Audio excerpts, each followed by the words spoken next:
Грипот зема сериозен замав во Македонија.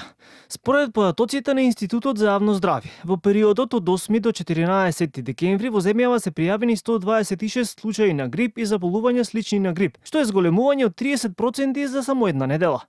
Најголем број од заболените се децата и младите, кои го наполнија Институтот за белодробни заболувања кај децата Козле, и каде деновиве дневно се примаат по над 100 деца, а повеќе од 50 се веќе хоспитализирани. Имаме 150 и нешто повеќе од 150 амбуланско-поликлинички деца што ги прегледува нашата клиника и околу 60 на веќе хоспитализирани деца кои што се во нашата клиника.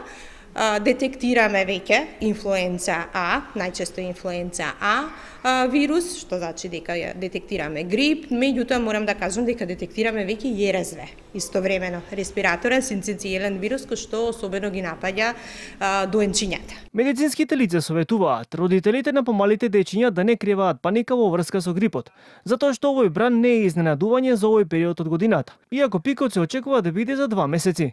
Треба мирување, треба рехидрација. Значи, да се намалува телесната температура со парацетамолски тип на лекови, да се внесува многу течности од електролитен тип на течности, да се примаат витамини, чајчиња, супи и да се мирува. Доколку има компликации од типот на прогресивна, агресивна кашлица, која што трае подолго време, во тој случај да побараат обавезно помош од педијатар. Дете кој што има фебрилност, има температура, има кашлица, има носна секреција, да не се носи во градинка, во школа, затоа што инфлуенцата се пренесува капковно. Значи може да се пренесе директно или индиректно. Една од најефикасните методи против грипот е вакцинацијата. За оваа година се обезбедени 80.000 бесплатни вакцини за постари лица над 65 години, деца, лица со хронични болести, бремени жени и здравствени работници.